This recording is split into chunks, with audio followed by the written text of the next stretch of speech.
I hit six figures in November. I am officially part of the six-figure reseller club, and I can't be more excited, especially y'all, because I work part-time hours. I made over $100,000 so far this year reselling in Poshmark and eBay, working under 20 hours. What's up, y'all? It is your girl, Sarah from Sarah's Styles here. Welcome to my channel. Today's video, I'm going to be sharing with you guys my November numbers, how my November ended reselling items on Poshmark and eBay, and then 3 tips on how I got to this level, how I'm able to make $100,000, more than $100,000 reselling on Poshmark and eBay. And then also one bonus tip at the end. Not necessarily something that I planned for, but it's absolutely something that I think has helped me become a better reseller. If you are new to the channel, I am a stay-at-home mom of 3 children. I have a preschooler in part day. So those couple hours in the morning is my kid-free reselling time. That's really the most time that I get. I also volunteer at the kids' school during that time, so it's definitely under 20 hours a week, reselling activities as well as social media, digital products, other aspects of my business. I do have a goal of $10,000 a month gross revenue. You guys will see if I hit that this month in November. But one of the main reasons that I can work under 20 hours is I do have a virtual assistant. So I do have videos on that if you're interested in learning more about my virtual assistant process or how to decide if it's right for you. Check out my channel and some of my playlists. And then I do sell liquidations, Goodwill outlet bins, and then also thrift store items. I'm moving further and further away from liquidation. It's a lot of capital up front for not as much profit as thrifting. However, over the past year when things were shut down and then when I was at home remote teaching with my children, it's kind of what I was doing to supplement the thrifting. But I haven't bought liquidation in quite a few months. Just what I've had in the past year. So let's get into it. If you guys are new to the channel, what we are looking at is the Sarah Styles Sales and Trends Dashboard. This is for purchase. So if you're interested in seeing these numbers for yourself, this as well as some of the other charts that I show here and then on my other videos, you guys can have access to this. It's a Google Sheets. You import your data and then you're able to see all of these numbers for you as well. So let's go ahead and look at the annual numbers and then we'll get into the monthly numbers. Year-to-date summary. So this is everything for 2021. Do keep in mind that this does not have returns in it currently because it's not part of my process. They haven't gone back and done it. My virtual assistant updates this. However, if you want to see my total profit and loss, including returns, including expenses and everything that it costs to run a business all the way down to the net, check out my how much money I made video. I will have one come out. I think I'll probably skip December and then just do one at the end of the year to see how much total I made. But you can see I'm at $103,000 gross revenue for 2021. This has been updated through the 6th of December. So we're looking at number all the way through November. I've sold almost 3,000 items on Poshmark and eBay. My average sale price, so on average this entire year, on average, my items are selling for about $35. I have roughly 1,900 active listings. I am going to tell you a lot of these are multiples. So if you go to my Poshmark or eBay and see that I have less listings, a lot of these are multiples from liquidation as well. My average cost of goods is $8.71. That is going to be a little bit higher than, obviously the bins is, $1 to $2. Thrift store tends to be $5 or $6, and then liquidation really drives that price up. Another reason that I'm getting away from that. My sell-through rate. If you're new to the channel, you're new to reselling, you've never really understood what this means. All this means is how many items I've sold out of how many items that I've purchased. I've sold 60% of the items that I have purchased this year. I'm pretty stoked with that. All right, let's go ahead and check in with my November numbers. How did I end? I ended at, you can come down here and look, 125% of my goal. Like I said, my goal is 10,000 gross revenue a month. I have this goal. One, it's an easy number. I really wanted to hit 6 figures this year. I was creeping up on it last year, and that was like one of my big goals. And $10,000 is easy math. Obviously, that's over $100,000 for the entire year. But it kind of gives me some wiggle room if there's certain months that I didn't quite make it. It allows me to kind of make up for it in other months. So that is 125% of my goal. If you're new to the channel or new to the dashboard, I'll scroll down really quickly just so you can see where that goal comes from. This is the simulator. You can see right here, it says I want to increase to 10,000 gross revenue each month. This is a number that you can import. This is up to you. You can say I want $300 to pay my car payment, or I want $1 million. I want to sell $1 million a month. That is completely customizable for you. That is where the goal comes from. And then you can come down here, and this information is based off of your average sale price, your sell-through rates, all of your active listings, your information, and tells you exactly what you need to do to get there. So let's go scroll back up and take a look. So that's over $12,501. I believe that is my best month to date. Yep, you can see here, that is definitely my best month to date, not only in a gross revenue standpoint, but also in an item sold. It is my best month ever. Average sale price for the month is $35. We'll come on down here and see what my average cost of goods was, giving me what my average profit is, $7.76. If you've been following me, you can see this is slowly starting to go down as I add more thrifted and more Goodwill outlet bins to it. $27 profit per item. Y'all, I'm not mad at that. I actually really appreciate that, especially because I have a video talking more in depth into this if you want to know my sourcing strategy right now. The video is like, success is the thumbnail, but talking about my bins.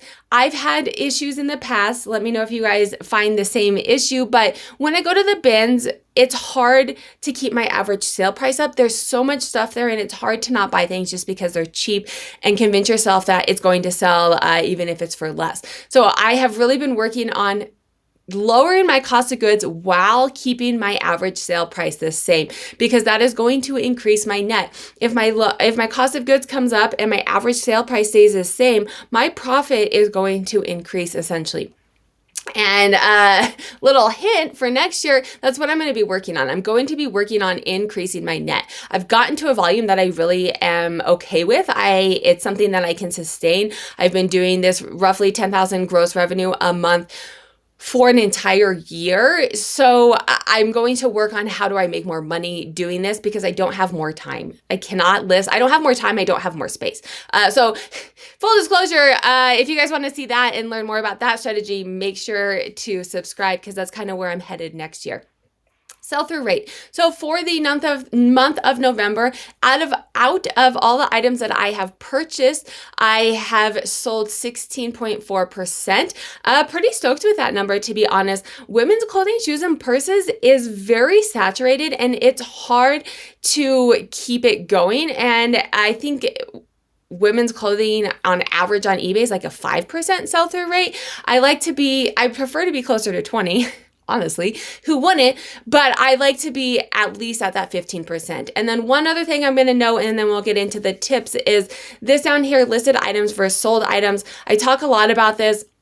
If you guys follow Chris at A Daily Refinement, Reseller Nirvana. This is selling as many items as you are listing, getting to this point. I spent quite a few months increasing my listings, and it takes time to get there, but I'm happy to say that I have kept at that Reseller Nirvana the entire month of November. If you want to learn a little bit more about that, my video in November, I go a little bit more into detail in Reseller Nirvana, kind of what it is and how I got there.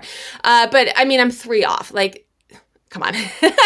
That's reseller Nirvana. You don't get much closer than that, right? This is definitely, and this actually is going to lead into tip number 1, and that is going to be knowing my numbers and following my data. It is not pure luck that I'm able to get to $100,000. I started the beginning of the year and said, what do I need to sell each month to get there? I have a goal of 10,000 gross revenue a month. And then I look at my average sale price. I look at my sell-through rate. I look at that Reseller Nirvana daily, weekly, monthly, and if things are not the way that I want them to be, I adjust them and I pivot quickly. Like I said, I started a new bin strategy. I'm lowering my cost of goods. If my average sale price is not staying consistent, my gross revenue is going to continue to go down. Reseller nirvana. If I am not selling the same items that I am listing, I'm going to be looking at my listings. Am I buying things that people want? Am I not running good sales? Is my pricing not competitive? I'm noticing this little patch of sun from my light is kind of distracting. So I'm going to kind of switch you guys. Sorry about that. So I look at my numbers, I look at my data, I make sure my sell-through rate is staying consistent. If my sell-through rate is taking a nosedive, something's wrong, something's going on. It's not just buy more items, list more items, you make more money. I am very strategic. I don't have a lot of time. I don't have time to be buying items that are not going to get me to my goal. So if you guys want to learn more about how to look at your numbers, make sure to subscribe, check out some of my playlists and my past videos. But that is, I will absolutely say that is the number one reason I am able to get to this point in general, but definitely with working less hours. I'm very strategic and mindful in every single thing that I do in my business. Tip number 2 is going to be a virtual assistant. Honestly, I am able to work less than 20 hours because I pay someone else to do it. So if you're not able to increase your listings, if you're not able to spend more time, and eventually whether you work full-time or part-time, you're going to get to the point where there's only so much time in the day, right? And so definitely for me, hiring a virtual assistant, I will link the video up above, or I will link it down below or maybe in the cards, but my process is how I have a process on a virtual assistant. So definitely that's something that has helped me. And efficiency. So before you get to the virtual assistant, if you don't have the money or you don't want to quite jump into that, efficiencies, and then hiring out if you don't have the time. The efficiencies, I worked very, very hard last year and last year was 2020. Yes, last year. So not 2021, we're not this year, but the previous year, I worked really, really hard. I did a mentorship with Chris at a Daily Refinement and worked on efficiencies with him and worked on, there's not more time. How can I make the best use of my time? Making my photo process really quick. I can take a photo, do measurements, take away, put the item away and put a SKU on it in under 2 items. That means one morning that I don't have a child, I can have enough photos for the entire week to list. Same with shipping. There's all of these little tiny things that time adds up. So working on your efficiencies. And then, like I said, once you get to a place where I didn't start with a virtual assistant and really bumping up it, because you need to have those processes to be able to show a virtual assistant. So doing the efficiencies, and then if you don't have the time, outsourcing to it for someone who does. I do have a video and I go deep into this into my course if you guys are interested in how to decide what to pay for. But I did a video last month on how to decide if a virtual assistant is right for you. And that's, walking you through the numbers and looking at your numbers and figuring out if it is actually going to be worth it for you. And then another thing, the third thing is consistency. And I know you guys hear this all the time, so I'm not just going to tell you to be consistent. I'm going to tell you exactly how I'm consistent because I am a busy mom of 3. We get sick. Last year was COVID. I was remote teaching the 3 kids. So I had 3 kids with me all of the time. I was also being their teacher. And this year, you get a sniffle and the kids are home. So I'm not getting a consistent 5 days a week without a child. Typically, they're home because they have a sniffle and then we have to get a test, or they are actually sick. Things come up. Very rarely do I get that consistent 5-day-a-week kid-free time that I'm telling you about. Very rarely do I actually get that because things come up with children. But being consistent is the way that you're going to grow. It's not only going to get you into the habit of continuing and making these daily sales and getting to this level, but it's also going to get the platforms, eBay, Poshmark, in the habit of saying, hey, this is someone that we want to promote and we want to show they are doing good practices. People are going to be giving you good feedback because they know that they can expect an item to be shipped the same day. They know that you're going to be giving the seller service. So the way that I'm consistent, and I do have a video about this, I think this thumbnail is how to make $2,000 a month. My secret to making $2,000 a month, a week. I think it was a week at that point.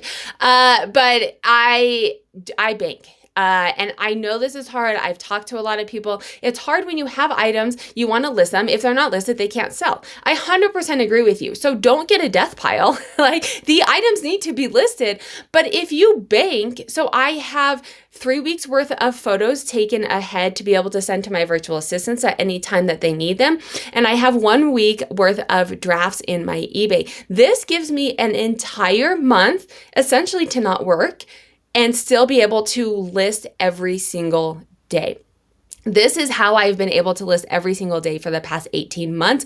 Over the summer, I went down to 5 listings a day because I took the summer off. I was not working, but I have listed 10 to 12 items every other day outside of the summer. Every single day I have listed, depending on the volume, and it's 100% because of banking. This is inventory that I have ready to be listed. I could not shop and list items for 2 months. Now, you have to be mindful. Do not do this as a death pile. This is called backstock because it is being listed. It is constantly being turned over. It is not just sitting there. It is constantly being turned over and being prepped and ready to go. So my bonus tip is, and I didn't intentionally do this, but I was thinking about making this video. I was like, what do I think really helped me get to this point? And I've started shopping a little bit more online. I think I'm just like other people. COVID hit, the pandemic hit, we're not shopping outside. I became really busy, so it's easier to have things come to my door. I've been shopping online a little bit more. And as a buyer, it's allowing me to kind of see what I like and helps me become a better seller. So I'll give you an example. I was going to buy an item on eBay. I don't remember what it was, something women's. There was like 300 of them, right? And so how did I decide what to purchase on eBay? There's 300 of them. I thought about what I went through, my process that I went through to decide what to buy. And one of the things that helped me was a coupon. This person had best offers on, or I was looking between two, the photos were good, the ratings were good, the feedback was good. Pricing was about comparable. And one thing that really helped me was they had one person had a coupon and one person had best offers. So I probably could have gotten it for the same price. However, the coupon I paid and then it got shipped to me. I didn't have to wait for them to offer. I didn't have to wait for them to counter offer. I didn't have to then go back and pay, right? The coupon gave me the same price. I paid for it right away and it came to me quicker. There was no hassle back and forth. So that's an example that has helped me. Lots of other ways. If you guys like this video, YouTube thinks you'd like this video, I will link a playlist here of how to make money reselling, and then make sure to hit that subscribe button.